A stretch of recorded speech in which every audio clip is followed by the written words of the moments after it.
আমাদের আঞ্জুমানে আল ইসলাম এর জকিগঞ্জের মোহতারাম সভাপতি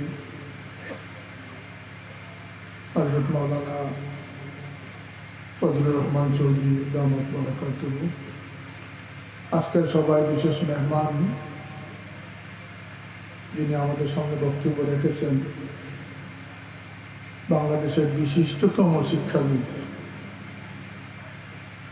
বাগে ফুলতলির প্রস্ফুটিত ফুল, যেমন দারুল কিরাতের কারিয়ানার ক্ষেত্রে, তেমনি ইলমে হাদিস ইলমে তাফসীরের ক্ষেত্রে, তেমনি ইউনিভার্সিটির বড় বড় ডিগ্রির ক্ষেত্রে যিনি সর্বস্তরে প্রতিভা স্বাক্ষর রেখেছেন,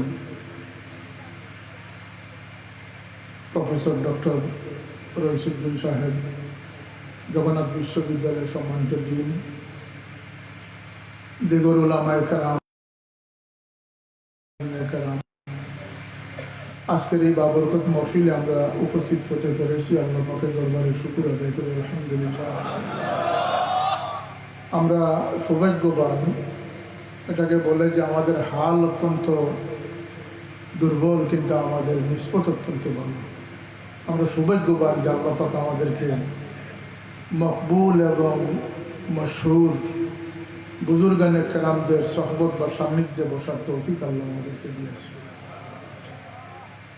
মানুষ সহবতের মহতাজ, মানুষের জীবন সহবত ব্যতীত গড়ে না। মানুষ যখন দুনিয়াতে আসে তখন মানুষের মধ্যে ফিতরতি কিছু অসুস্থতা থাকে, রোগ থাকে। কুরআনুল কারীমে আল্লাহ পাক সেই রোগগুলো বলে দিয়েছে। বিভিন্ন রোগের সমষ্টি নিয়ে মানুষ দুনিয়াতে আসে। আসার কারণ হচ্ছে দুনিয়া একটা চিকিৎসা কেন্দ্র। আমরা দুনিয়ায় আসি এই জন্য, যেভাবে আমরা সিঙ্গাপুরে চিকিৎসার জন্য যাই, ভারতের চিকিৎসার জন্য যাই, দুনিয়াতে আসার একটা কারণ হচ্ছে চিকিৎসা গ্রহণ করা। ফিতরতি কিছু ব্যবহার আমাদের মধ্যে রয়ে গেছে। ইন্নাল ইনসানা যালুমান জাহুলা ওয়া কানাল ইনসানু আকসারা শাইইন জাদালা। ঝগড়ার প্রবণতা মানুষের মধ্যে আছে, কৃপণতা আছে, আত্মকেন্দ্রিকতা বা স্বার্থপরতা আছে, হিংসা বিদ্বেষ আছে। আবার জালুমান জাহুলা, জাহিলের প্রবণতা আছে, জুলমের প্রবণতা আছে। এগুলো সব কিন্তু রোগ। এগুলো একটাও গুণ নয়, সবগুলা রোগ। এই রোগ নিয়ে মানুষ দুনিয়াতে আসে। জন্মগত হয়ে মানুষের কোনো বিবেক বুদ্ধি ইলম কিচ্ছুই থাকে না। আল্লাহু ইখরিজুকুম মিন বুতুনি উম্মাহাতিকুম লা তা'লামুনা শাইআ। এগুলো একটু ফিলোসফির কথা। মানুষ হিসাবে আমাদের জানতে হবে যে আমরা কি কাজে নিয়ে, কি উদ্দেশ্যে আমাদেরকে কে দুনিয়া পাঠিয়েছেন, আমাদের দায়িত্ব কি। এই মানুষ অজ্ঞতা নিয়ে দুনিয়াতে আসে, তাকে মানুষ হতে হয়, মানুষ বনতে হয়, তাকে ভাষা শিখতে হয়, তার খাদ্য চিনতে হয়, তার দুশ্মন চিনতে হয়, তার দোষ চিনতে হয়। এই যে তার লাভ ক্ষতির জ্ঞান, তার দুশ্মনের শিক্ষা, এগুলো কেবলই সহবতের মাধ্যমে মানুষ অর্জন করে। যেমন একটি মেডিকেল সায়েন্সের একটা বই পড়ে কোনো মানুষ অপারেশন করা সম্ভব না যদি তার প্র্যাকটিক্যাল ট্রেনিং না থাকে। একজন ডাক্তার শুধু শুধু বই পড়ে সার্জারি করা তার পক্ষে সম্ভব নয়। তাকে প্র্যাকটিক্যাল জ্ঞান থাকতে হবে, হাতে কলমে শিক্ষা থাকতে হবে। কথা ঠিক না? ঠিক না? একইভাবে মানুষ শুধু বই পড়ে মানুষ হতে পারে না। মানুষের সহবতের এত বেশি প্রয়োজন যে মানুষ যে সহবতে গড়ে উঠবে সেই সহবতের খাদ্যই তার খাদ্য হিসাবে পরিগণিত। যারা শূকরের গোশত খায়, যদি একটা শিশু বাচ্চাকে শূকরের গোশতের পরিবেশে রাখা হয়, সে শূকরের গোশত অনায়াসে খেতে পারবে। কথা ঠিক না? ঠিক না? যে যে সহবতে বড় হবে সেই ভাষাও শিখবে, সেই কৈফিয়ত তার মধ্যে আসবে, সেই পরিভাষা তার মধ্যে আসবে। একজন মানুষের জন্য সবচেয়ে গুরুত্বপূর্ণ বিষয় আল্লাহর পক্ষ থেকে দুইটি নিয়ামত। একটি হচ্ছে তার চিন্তাধারা, তার সমঝ,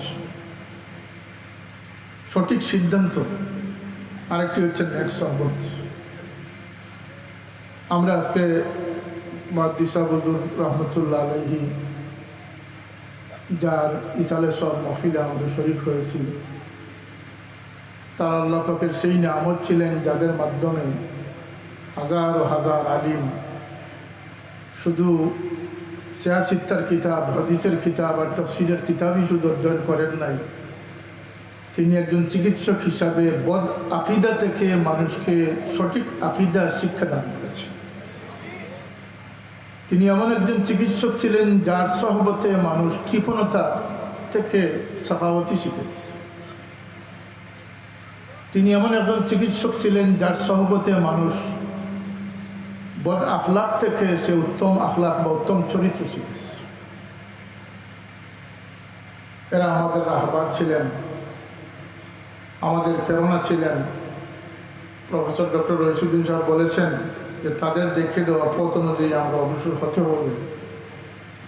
এরা আপুসহীন ছিলেন, এদের মধ্যে একটাই চেতনা ছিল আল্লাহ রসুলের রেজামন্দি হাসিল করা।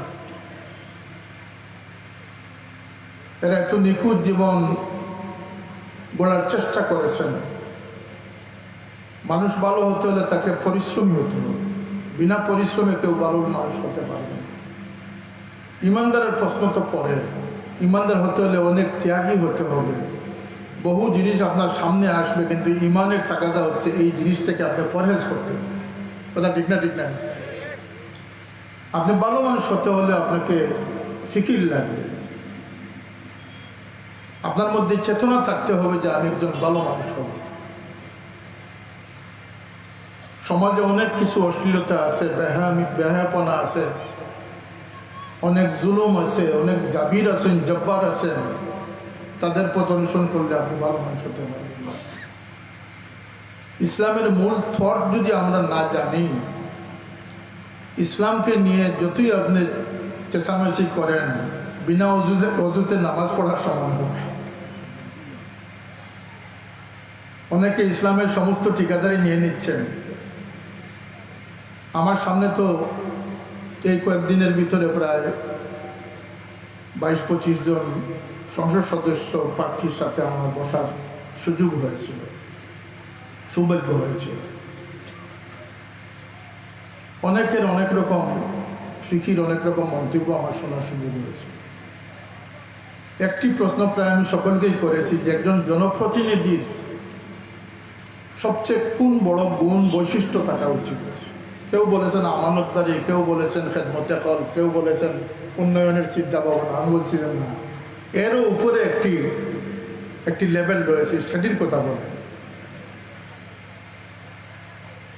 এমনকি পার্শ্ববর্তী দেশ ভারতেরও কয়েকজন MLA প্রার্থী ফুলতলিতে এসেছিলেন, তাদের সাথে আমার বসার সুযোগ হয়েছিল। আমি বললাম যে একজন জনপ্রতিনিধি নির্বাচিত হওয়ার পরে এই এলাকার, এই কনস্টিটিউয়েন্সির বুঠার নন বুঠার, দলীয় বিদলীয়, নিজের ইসলামের হোক অথবা অন্য ধর্মের মানুষ হোক, ছোট বড় সকলের বিশ্বাসের স্থান দখল করা, বিশ্বাসের জায়গায় পৌঁছা হচ্ছে সবচেয়ে বড় বৈশিষ্ট্য। সেটি আমাদের অনেকেরই খেয়াল থাকে না। হযরত মুহাদ্দিস হুজুর রহমতুল্লাহ আলাইহি যার সান্নিধ্য আমরা সৌভাগ্য ছিল, আমরা অনেক সান্নিধ্য পেয়েছি, কিন্তু আমরা সেগুলোকে ধরতে পারি নাই, সেগুলোকে হাসিল করতে পারি নাই, অনেকাংশে আমরা ব্যর্থ হয়েছি। এইরকম একজন আস্থাভাজন বিশ্বস্ততার প্রতীক ছিলেন। যদি তিনি হাদিস বর্ণনা করেন, সেটিতে কারো কোনো দ্বিধা থাকতো না যে এটা সহিহ এবং এটা সঠিক হাদিস তিনি বর্ণনা করেছেন। তিনি আকীদার ক্ষেত্রে কোনো পয়সা দিলে সেখানে কোনো দ্বিধাদ্বন্দ্বর অবকাশ ছিল না। তিনি কোনো ফিকহি মসলা বললেও সাধারণত তিনি চট করে বলতেন না। আমাদের দেশে একটু কথা আছে যে বড়া কলসি লড়ে না। ওনাদের কাছ থেকে কোনো বিষয় জানতে হলে অনেক সময় লাগতো। এটা তাদের তাকওয়া বা তাদের খোদাবিরুতার একটু পরিচয়। চট করে কিছু বলতেন না। আর নিম মোল্লা খতরা ইমান, আর নিম তবিব খতরা জাহান। যদি ডাক্তার অজ্ঞ ডাক্তার হয় তাহলে জানের খতরা রয়েছে, আর যদি অজ্ঞ মৌলবী হয় তাহলে ইমানের খতরা রয়েছে। এই জন্য যারা সঠিক সমুজদার তারা ভেবে চিনতে ফয়সালা দিতেন। এই বিশ্বস্ততার প্রতীক ছিলেন আল্লামা হাবিবুর রহমান মুহাদ্দিস সাহেব রহমতুল্লাহ আলাইহি, যার সান্নিধ্য সৌভাগ্যবান যারা তারা পেয়েছেন, ছাত্র হওয়ার সৌভাগ্য অর্জন করেছেন। আল্লাহ তার এই খেদমতের ধারাবাহিকতা কিয়ামত পর্যন্ত জারি রাখুন, সবাই বলেন আমিন। কারণ এই খেদমত যেটি ওনারা আঞ্জাম দিয়েছেন, সেই খেদমতের সিলসিলা বন্ধ হওয়ার পর আল্লাহ রাসূল সাল্লাল্লাহু আলাইহি ওয়াসাল্লাম বাণী প্রদান করেছেন, মান মাতাল ইনসানু ইনকাতা আমালু ইল্লা সালাসাতুন। কোনো মানুষ মারা গেলে তার সমস্ত আমলের দ্বার বন্ধ হয়ে যায়। কোরআনে পাকে এটার তফসিল রয়েছে যে একজন মানুষ যখন মারা যায় তার জন্য আসমানের দুইটা দরজা বন্ধ হয়ে যায়। এক দরজা হচ্ছে যেটি দিয়ে তার রিজেক আসতে, একটা হচ্ছে যেটি দিয়ে তার আমল উঠিয়ে নেওয়া হচ্ছে। দুটি দরজা বন্ধ হয়ে যায়। কবরে যাওয়ার সময় মানুষ সাথে কিছু নিতে পারে না। সৌভাগ্যবান তারাই যারা যাওয়ার আগে প্রেরণ করতে পারে। আল্লাহ তুমি ওদেরকে তৌফিক দান। ইয়া আইয়ুহাল্লাযীনা আমানুত্তাকুল্লাহা ওয়াল তানজুর নাফসুম মা কদ্দামাত লিগাদ। আগামীর জন্য তুমি কি প্রেরণ করেছো, আগে প্রেরণ করতে হয়, পিছনে রেখে যাওয়ার সুযোগ নেই। তবে ইমানদার জন্য আল্লাহর নবীর বশারত হচ্ছে যে ইল্লা সালাসাতুন, তিনটি পথ এই মুমিনের জন্য আল্লাহ পাক বাকি রেখে দেন। সুবহানাল্লাহ। একটি হচ্ছে আও সাদাকাতুন জারিয়াতুন আও আমালান আও ইলমুন ইয়ানতাফাউ বিহি আও ওয়ালাদুন সালিহুন ইয়াদউ লাহু। তিনটি রাস্তা। আজকের এই মহফিলে এসে হযরত মুহাদ্দিস সাহেব রহমতুল্লাহ আলাইহির মকবরা জিয়ারত করার সুযোগ, তার স্মৃতি বিজড়িত করে বসার সুযোগ হয়েছে, তার সুযোগ্য সন্তানদের সাথে কথা বলার সুযোগ হয়েছে। আল্লাহ পাক সেই ধারাবাহিকতায়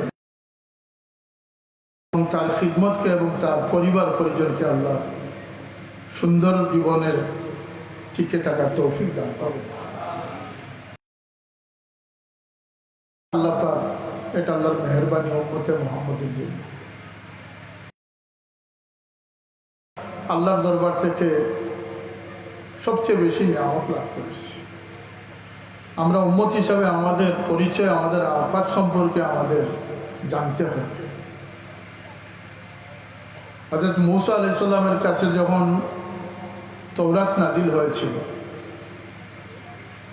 আল্লাহ নবী মূসা তওরাত পেয়েছিলেন রমজানুল মুবারক। সুবহানাল্লাহ বলবেন। ইনজিল নাজিল হয়েছে রমজানে, জবুর নাজিল হয়েছে রমজানে,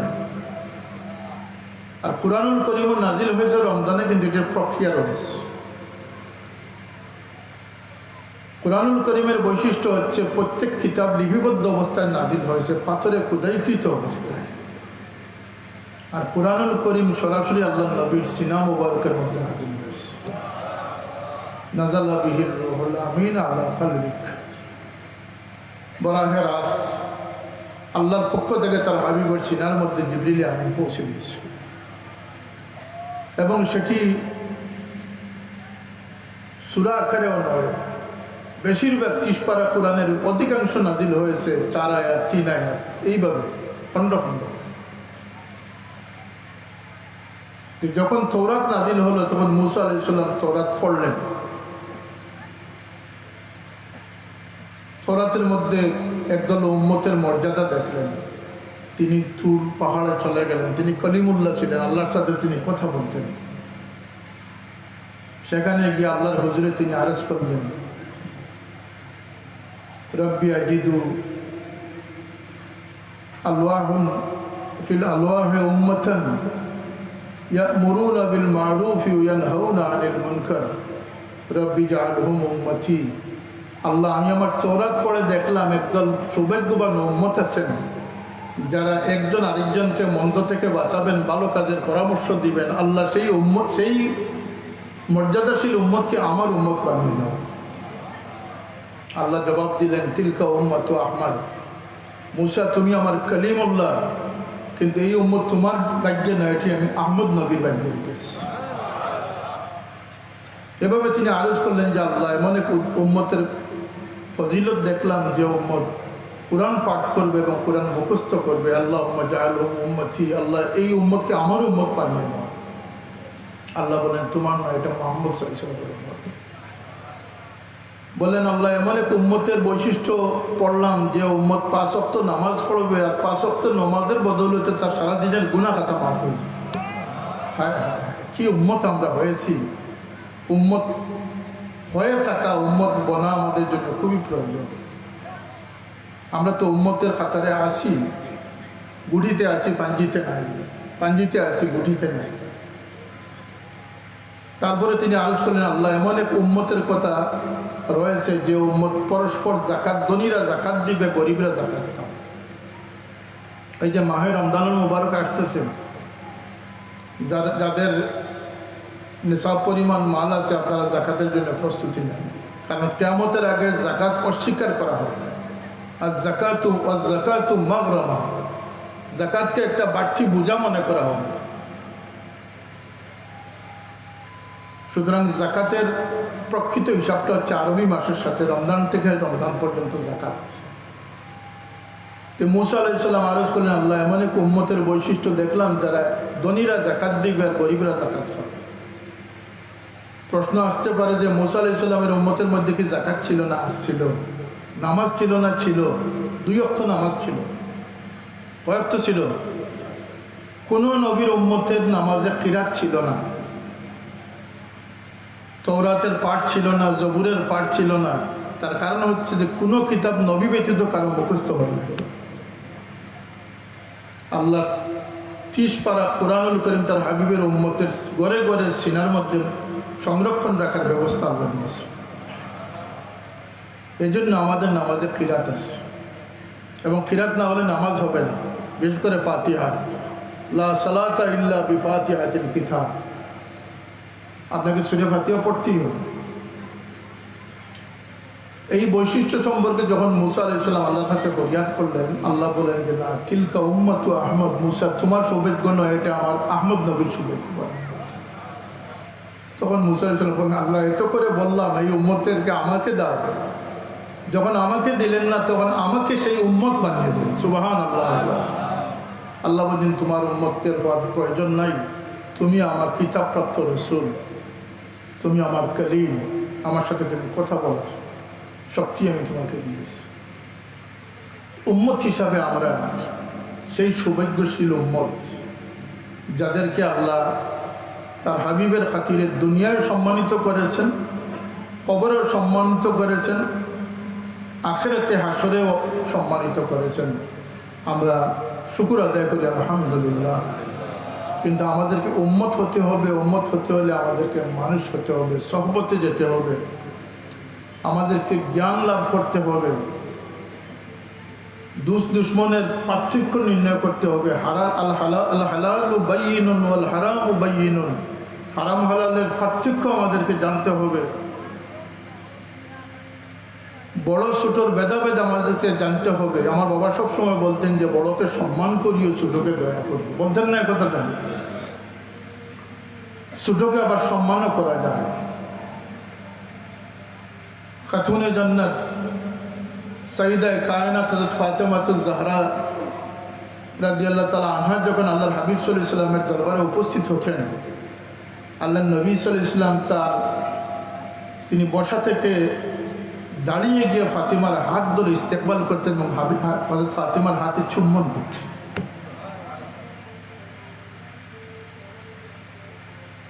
এটাও একটা সম্মান, ছোটকেও সম্মান করা যায়, গুরুত্ব দেওয়া যায়। প্রসঙ্গক্রমে বলতে হয় যে হযরত মুহাদ্দিস সাহেব রহমতুল্লাহ আলাইহি, উস্তাদগণের উস্তাদ, শাইখুল মাশায়েখ, কিন্তু যখন তিনি কোনো বুজুর্গের সান্নিধ্যে যেতেন, তার পীর ও মুর্শিদের সামনে যেতেন, তখন তো তিনি কত বিনয়ী হতেন, এটা আমাদের জন্য শিক্ষা রয়ে গেছে। একবার 1990 ইংরেজিতে সম্ভবত ইংল্যান্ডে গেলাম, লন্ডন সফরে গেলাম, আমি প্রথমেই গেলাম 90 ইংরেজিতে। মহদ্দিস সাহেব হুজুর সেখানে ছিলেন। এক পর্যায়ে তিনি উমরাতে যাচ্ছেন একটা কাফেলার সাথে, বাবার কাছে আসলেন বিদায় নিতে, বড় কান্নাকাটি করলেন, বাবাও কাঁদলেন, দোয়া চাইলেন, বললেন সব জায়গায় আমার কথা দোয়াতে স্মরণ রেখো। বললেন যে স্যার, আপনার ওসিলেই তো সব জায়গাতে দোয়া কবুল হবে। যাওয়ার সময় ফিরে এসে বললেন, স্যার দুরূদ শরীফের কোন ওজিফার উপরে আমল করুন। সাফুল্লাহ বললেন যে আল্লাহুম্মা সাল্লি আলা সাইয়্যিদিনা মুহাম্মাদিন সালাতান দাইমাতাম মাকবুলাতান তুআদ্দি বিহা আল্লাহ কাওলাযিম। আমি চলায় ফিরায় এই দুরূদের বেশি আমল করি, তুমিও সেটা করো। আমি ছোট মানুষ, ছোট ভাই হিসাবে স্নেহ করতেন, আর অনেক আবদার করতে পারতাম, মন খুলে বলতে পারতাম। বাইরে গিয়ে বললাম, হুজুর একটা প্রশ্নের জবাব চাই। স্নেহ করতেন, জড়াইয়া ধরলেন, বললাম যে আপনি দুরুদের ওজিফা লিখেছেন, দালালি বেরাতের একটা নস্কা তিনি সংকলন করেছেন বাংলায়। তিনি দুরুদ শরীফের ফজিলতের উপরে বই লিখেছেন, মহদ্দিস সাহেব হুজুর। আপনি এত সব জানা থাকা সত্ত্বে আবার বাবার কাছে জিজ্ঞেস করলেন যে কোন দুরুদের আমল করব। আপনার কি দুরুদ জানা নাই? আমাকে বললেন, ও সাহেব জানা আছে, কিন্তু এখান থেকে যেটা হুকুম পাবো সেটার উপরে বরকত হবে, সেটা আল্লাহর দরবারে কবুল হবে। প্রসঙ্গক্রমে বললাম, তা সেই স্নেহের স্মৃতি বলার মতো নয়। তার সেই মানুষ গড়ার মেহনত, মুশাক্কত, যাকে যখন তার সামনে পেয়েছেন কিছু না কিছু ভালো তরবিয়ত দিয়েছেন। আমরাও চেষ্টা করা উচিত, ওয়াতাওয়াসাউ বিল হাক্কি ওয়াতাওয়াসাউ বিস সাবর। যদি কামিয়ান মুমিন হতে চান, মুমিন হবেন কিভাবে? মুসলমানের ভিতরেই তো দরজা বন্ধ হয়ে যাচ্ছে। আপনাকে জানতে হবে যে শুধু ইসলাম, মান ইসলাম, আল ইসলাম আন তাশহাদা আল্লা ইলাহা ইল্লাল্লাহ ওয়া আন্না মুহাম্মাদুর রাসূলুল্লাহ ওয়া তুকিমুস সালাত ওয়া তু'তিজ যাকাত ওয়া তাসুমু রমাদান ওয়া তাহুজ্জুল বাইত মান ইসতাতা ইলাইহি সাবিল। এগুলো হচ্ছে ইসলাম। মাল ঈমান, আল ঈমানু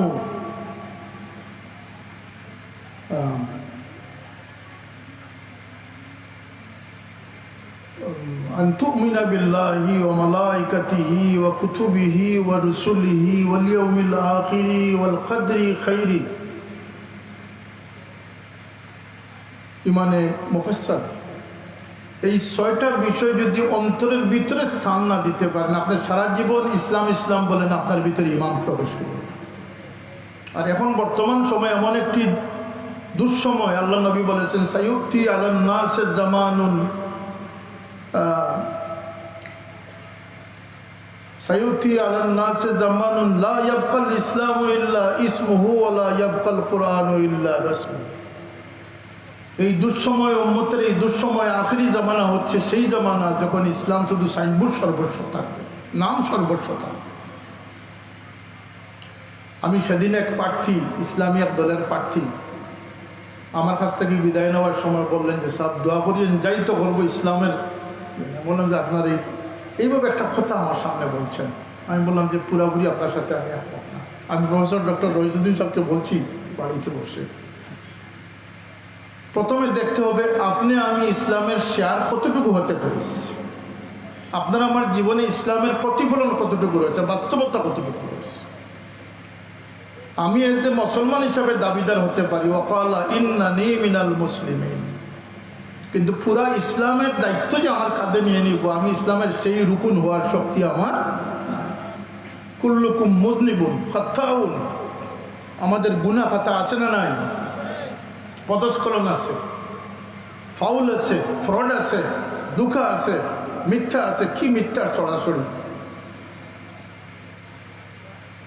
মা বাবাকে বিক্রি করতেছেন, এক সন্তান তার বাবার লাশ 5 দিন রেখে দিছে, কি বিষয়ে ওদের আমি না আসলে হবে না, উনি কেন আসবেন, বাবার সম্মানে লোক বেশি জমায়েত হবে, উনি মানুষের সামনে একটা বক্তব্য দিবে, উনি পরবর্তীতে চেয়ারম্যান হবে। নাউজুবিল্লাহ বলবেন না?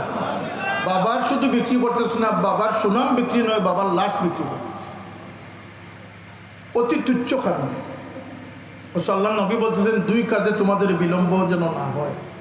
একটি হচ্ছে মুর্দা দফনের ক্ষেত্রে বিলম্ব যেন না হয়, আরেকটি হচ্ছে সন্তান সাবালক হওয়ার পরে বিবাহেতে যেন বিলম্ব না হয়। এই যে বাপের বা বংশকে কেউ বিক্রি করতেছে, কেউ তার কমকে বিক্রি করতেছে, কেউ আরেকজনকে হাইজেক করে এনে বিক্রি করতেছে, আছে না এই প্রবণতা। আর কেউ ইসলামকে বিক্রি করতেছে। এখন আর ইসলামও বিক্রি হচ্ছে না, এখন বেহেশত বিক্রি হচ্ছে।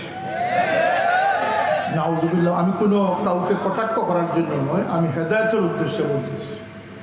আল্লাহর ওয়াস্তে ইসলামকে আর তুচ্ছ তাচ্ছিল্যের ধর্মে পরিণত। ইসলাম এমন একটি বিশাল আল্লাহর মনোনীত ইন্নাদ-দীন ইনদাল্লাহিল ইসলাম।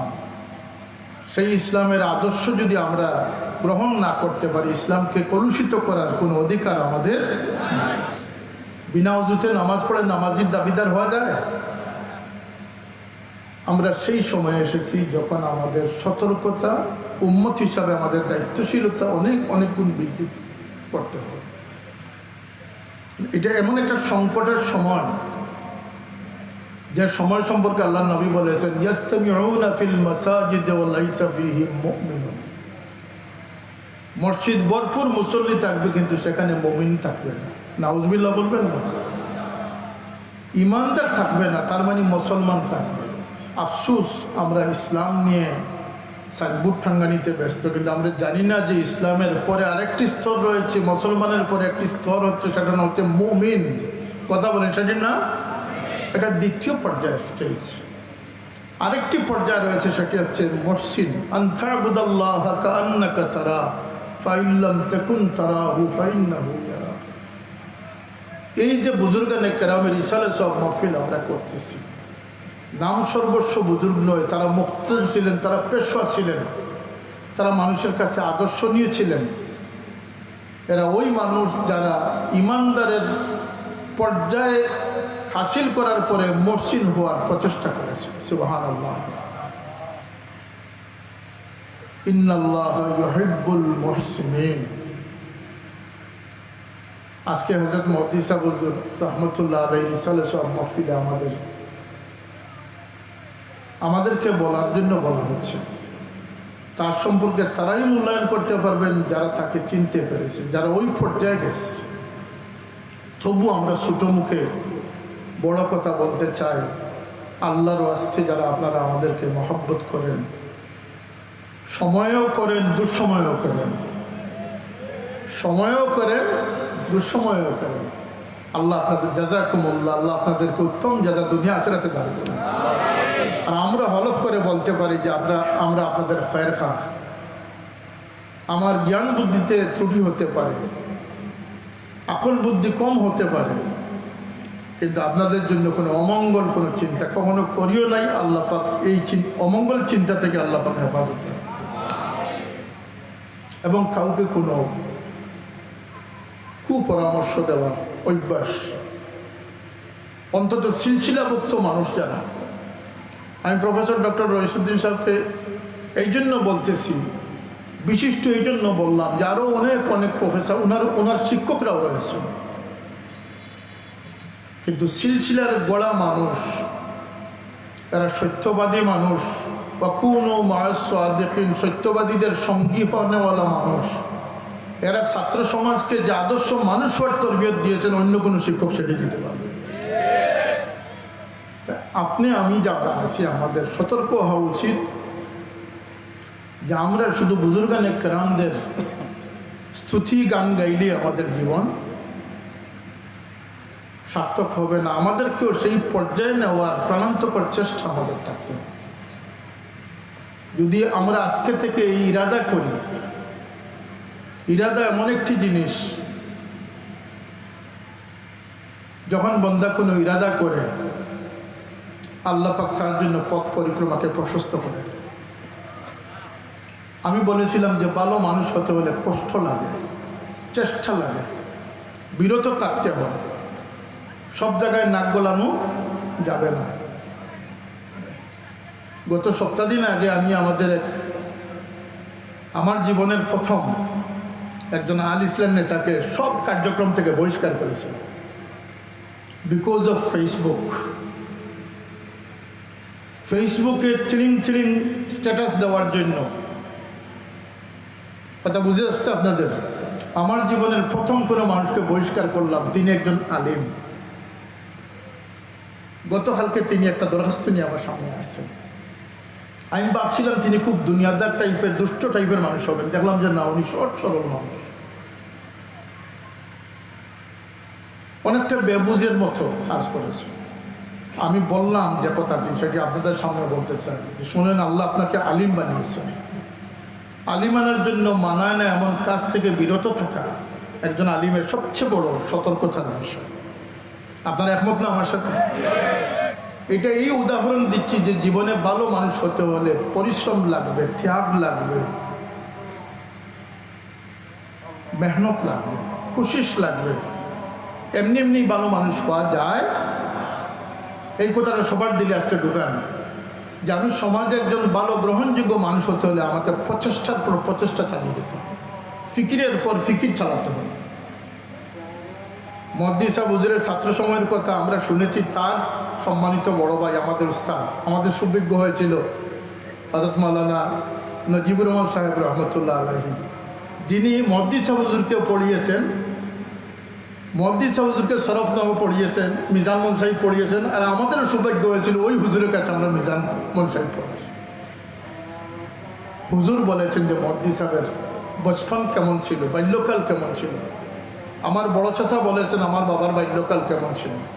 আর আমার বাবা প্রায়ই বলতেন যে বাচ্চাদের মধ্যে সৌভাগ্যবান বাচ্চার দুর্ভাগ্যবান বাচ্চাদেরকে চিনার উপায় হচ্ছে যে বাচ্চা বালক বয়সে, শিশু বয়সে ভালো মানুষের কাছে বসতে ভালো পায়, সেই বাচ্চার ভবিষ্যৎ উজ্জ্বল হয়েছে। আপনার বাচ্চাদেরকে সেই তরবিয়তে আনার চেষ্টা করবেন। শিক্ষা ব্যবস্থায় শুধু শিক্ষা আপনার বাচ্চাকে মানুষ বানাবেন। আর বাংলাদেশের শিক্ষা ব্যবস্থায় গুণ ফুকা ধরেছে, বাংলাদেশের শিক্ষা ব্যবস্থায় জিন্নাত লেগে গেছে।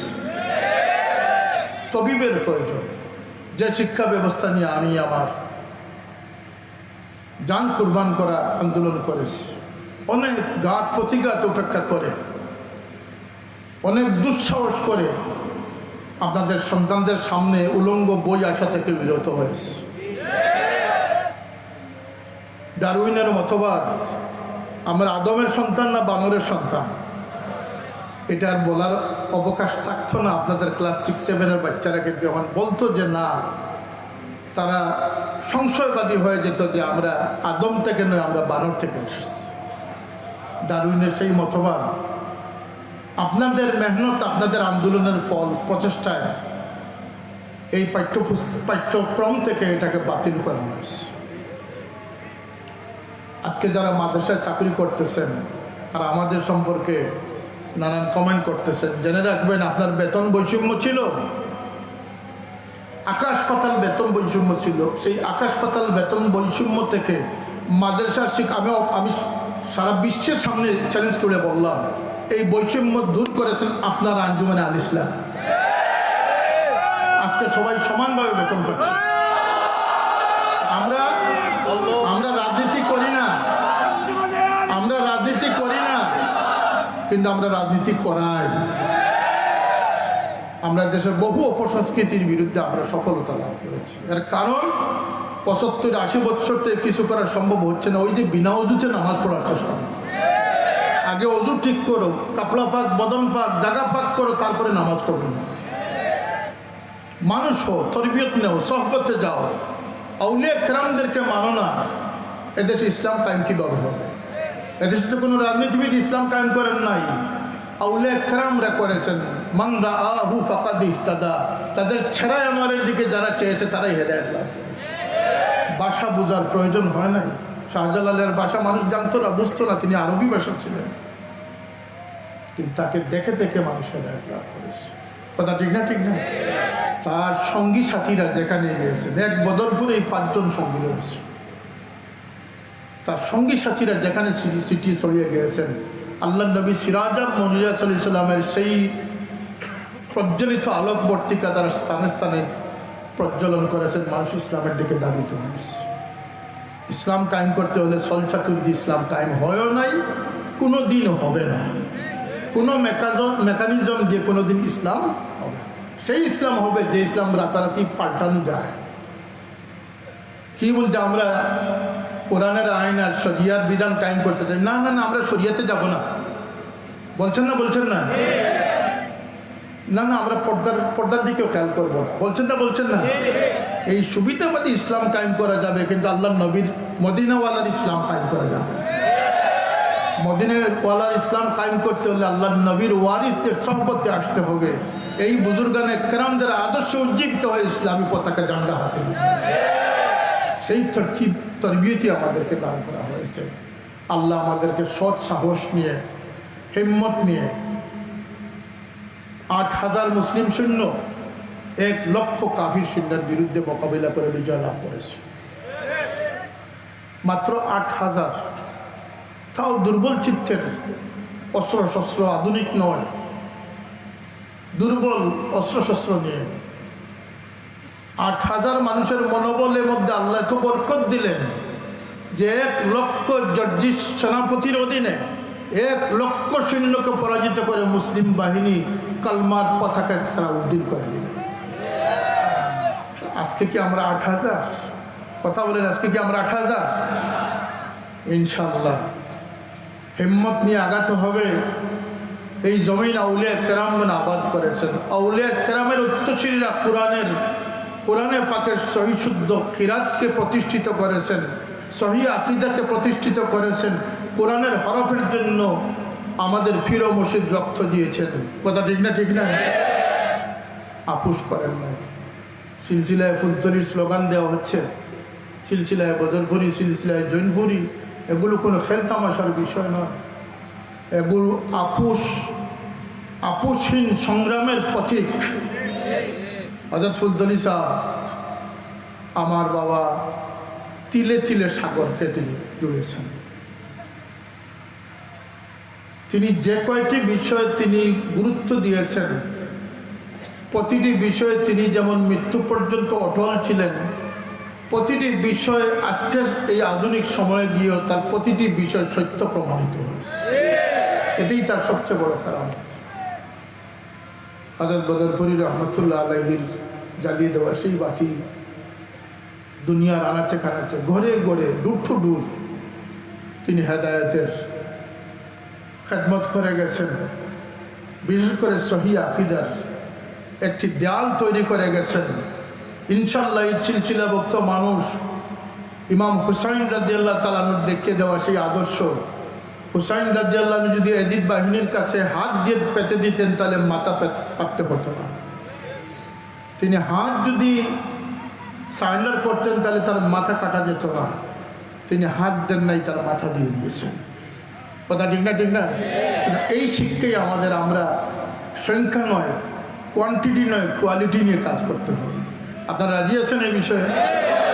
ইনশাল্লাহ আমাদের ছাত্র সংগঠন তালামিজে ইসলামিয়া, যে তালামিজে ইসলামের এক সময়ের সফল গর্বিত একজন সেক্রেটারি ছিলেন আজকের প্রফেসর ডক্টর রইসুদ্দিন সাহেব, সম্ভবত আমি তখন সভাপতি ছিলাম। সেই সময় আমরা এই ছাত্র আন্দোলন করেছি। তখন কিন্তু আপনাদের মতো এত বেশি সংখ্যক অভিভাবক ছিলেন না। তখনও আমরা আল্লাহর নবীর এই আহলে সুন্নাতুল জামাতের জান্ডাকে আমরা বরণ করেছিলাম। অনেক ঘাত প্রতিঘাত এসেছে, আমরা দমিনাই বলে আজকে লক্ষ লক্ষ কর্মী সৃষ্টি হয়েছে। আল্লাহ আমাদেরকে হিম্মতের সাথে নেক আমল করার তৌফিক দান করুন। সহি আকীদার মাধ্যমে আমাদের ঈমানকে তাজা রাখার তৌফিক আল্লাহ পাক দান করুন, মুজায়্যন করার তৌফিক দান করুন। আমরা যেন কোনো বাতিলের মিছিলে শামিল না হই। আমি অনেক জায়গায় বলেছি যে মিছিল যতই বড় হোক, বাতিলকে কখনো হক বানানো সম্ভব হবে। বাতিল বাতিলই থাকবে।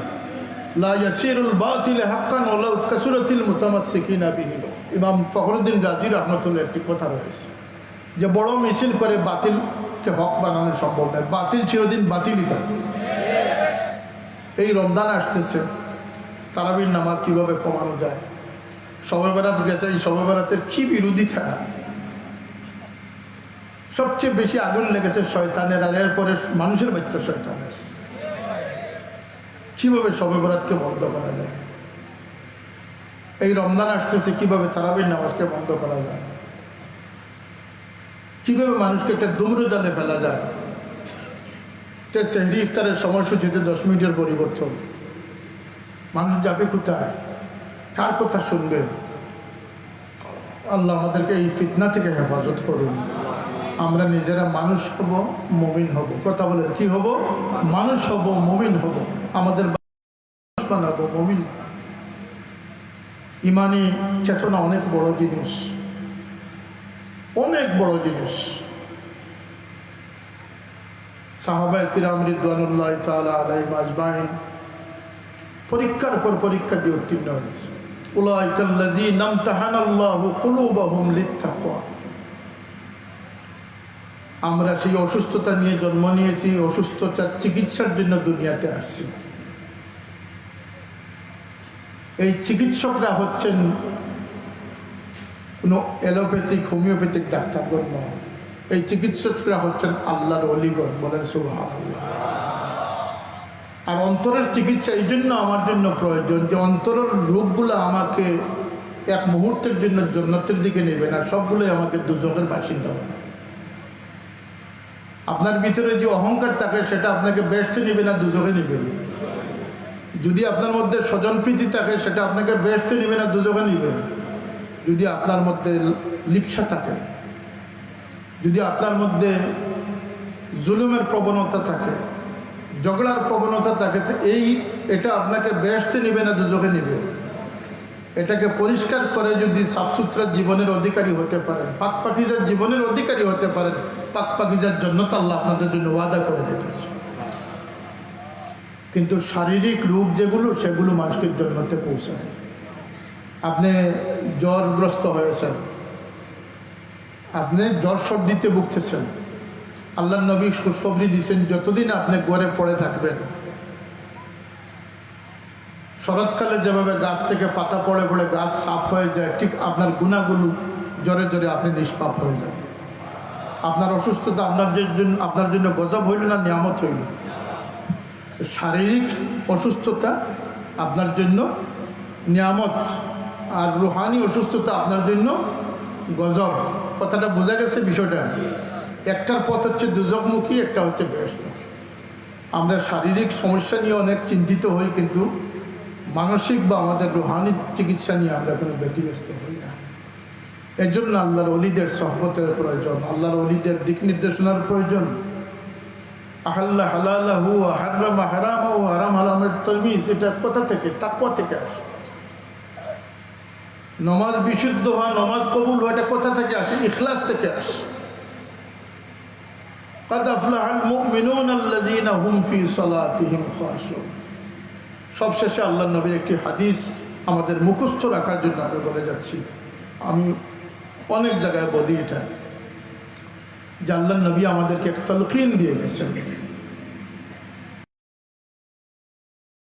আরবাউন ইজা কুন্না ফিক ফালা আলাইকা মা ফাতাকা মিনাদ দুনিয়া। একজন ইমানদার যদি 4টি জিনিসকে হাসিল করে নেয়, তাহলে সারা দুনিয়া যদি তার হাত থেকে চলেও যায়, তবু সুবহানাল্লাহ বলবেন না? দুনিয়া তার হয়ে গেছে।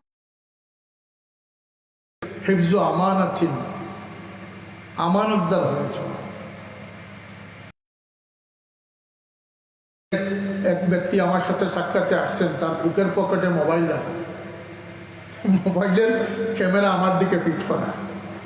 উনি মনে করছে যে আমি বুঝতে পারি না, আমি তো বুঝে ফেলেছি। তিনি আমাকে রেকর্ডিং করতেছে। আমি বললাম যে মোবাইলটা এখান থেকে সরান, আপনার হার্টের ক্ষতি করতেছে। পরে আমি অন্য প্রসঙ্গে গিয়ে বললাম যে কোনো মানুষকে অনুমতি ছাড়া যে একটা ছবি তুলেন, এটা কবিরা গুনাহ। কি গুনাহ? ছবি তোলাও কবিরা গুনাহ, কিন্তু এটা যদি অনুমতি ছাড়া হয় তাহলে সব কবিরা গুনাহ হয়। এগুলো একটু হুশ संभाला लेकिन कश्ती डूब जाने के बाद हाय हसरत जिंदगी बर्बादी अहवाल का। আমার বাবার লিখিত শেষ। নৌকা ডুবার পরে আর সতর্ক হয়ে কোনো লাভ আছে? নৌকা তো ডুবেই গেছে। যখন নৌকা ডুবে নাই তখন না ডুবার চিন্তা করতে হবে। আল্লাহ আমাদেরকে তৌফিক দান করুন।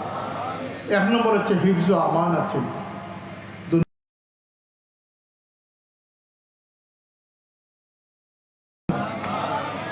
সিদকু হাদিস সত্যবাদিতা, অনেক মিথ্যা।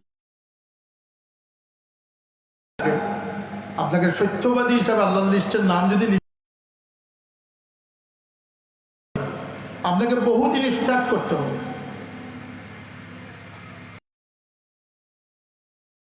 3 নম্বর হচ্ছে ওয়া হুসনু খালিকাতিন, উত্তম চরিত্রবান হয়ে থাকা, উত্তম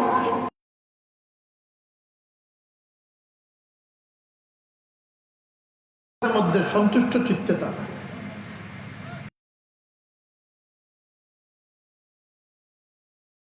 হাসিল করতে পারি তাহলে দুনিয়াতেও আমাদের রাজ থাকবে, আখিরাতে ওমা আলাইনা ইল্লাল বালাগ। দুরূদ সাইয়্যিদিনা ওয়া মাওলানা মুহাম্মদ ওয়া আলা আলিহি ওয়া আসহাবিহি ওয়া সাল্লাম। সাল্লাল্লাহু আলা সাইয়্যিদিনা ওয়া মাওলানা মুহাম্মদ ওয়া আলা আলিহি ওয়া আসহাবিহি ওয়া সাল্লাম। মাওলানা আব্দুল্লাহ আল হেলাল সাহেব লন্ডন মাদ্রাসার শিক্ষক। তো থাইন কইলা যে চাচা আমি কয়েক বছর পরে আইছি, আরও কয়েক বছর পরে আই, আমি ওয়াইজও নাই, আর এই কয়েকদিন আমার খিলওয়াতের মাধ্যমে কিছু ওয়াজটা গেছে। বাড়িতে আসলাম তো ভালো আসলাম, আলহামদুলিল্লাহ আলহামদুলিল্লাহ শুকুর আলহামদুলিল্লাহ, কোটি কোটি শুক্রিয়া। আল্লাহ বহুত ভালো রাখছেন, আপনারা মায়া করছেন, দোয়া করছেন, কোনো ক্ষতি হয়েছে না, খালি লাভই লাভ হয়েছে। আল্লাহ আপনারা নিরাপদ রাখুক আর সুন্দর রাখুক। আমার না কইয়া কয়েক বছর বাদে আইসি, আরো কয়েক বছর বাদে আল্লাহ হুজুরের ইশারা সব শুনিয়া আনলে মনই হয় না, একটা দায়বদ্ধতা আই আছে। এত স্নেহ, এত স্নেহ, আনলিমিট, এটা ভাষায় প্রকাশ করব। 90 ইংরেজিতে আমরা প্রথম হজ, হুজুরও হজ, সব খাদিমানি সাহেব রহমতুল্লাহ আলাইহি, আমার সিঙ্গারগুড়ি সাহেবও আসলো। আমরা 34 জন তাৎক্ষণিকভাবে হজর কাফেলা আছি। যে কোনো আবদার, যে কোনো বিষয় জানতে হইলে হুজুরের কাছে যেতাম। আমি দোয়া করি না, আল্লাহুম্মা আমিন। আলহামদুলিল্লাহ রাব্বিল আলামিন ওয়া সালাতু ওয়া সালামু আলা সাইয়্যিদিল মুরসালিন ওয়া আলা আলিহি ওয়া আসহাবিহি ওয়া আহলি বাইতিহি আজমাইন। ربنا ظلمنا أنفسنا وإن لم تغفر لنا وترحمنا لنكونن من الخاسرين. ربنا آتنا في الدنيا حسنة وفي الآخرة حسنة وقنا عذاب النار وادخلنا الجنة مع الأبرار وادخلنا الجنة مع الأبرار يا عزيز يا غفار يا رب العالمين. اللهم ارزقنا الجنة بغير حساب. আয় আল্লাহ, আপনার মায়ার দুনিয়া তো এই জান্নার নিচে আমরা রাখিও, হাশরের ময়দানে তারা সঙ্গী বানাইও। আল্লাহুম্মা তাওয়াফানা সালিহিনা গায়রা খাযাইয়া ওয়ালা রাব। ইয়া আল্লাহ, আমরা মওতের সময় গো মওলা কলমার সাথে আমরা খাতমা বিল করে। ইয়া আল্লাহ, আর যদি আমরা ভাগ্য জ্বালায় আপনার হাবিবর দিদার নসিব। ইয়া আল্লাহ, আমরা উম্মত বানার তৌফিক দান করি দাও।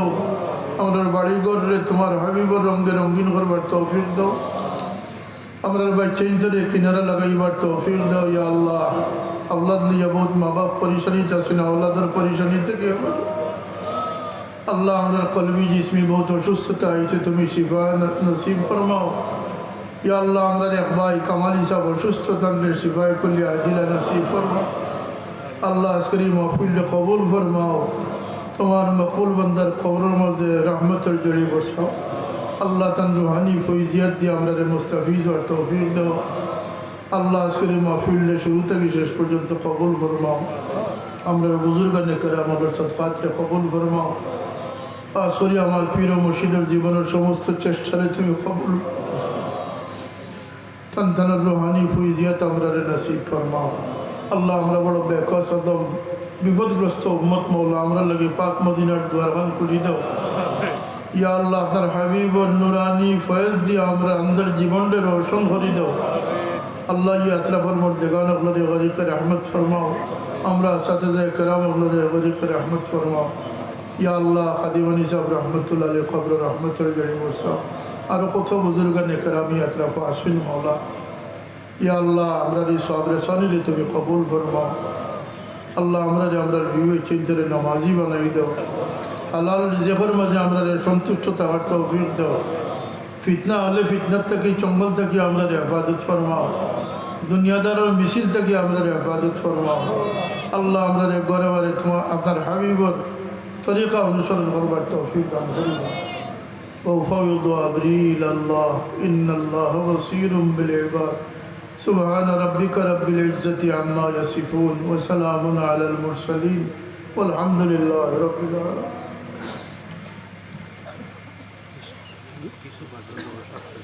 अच्छा हज़रत बड़ा साहब वो थोड़ी बांध रहा है।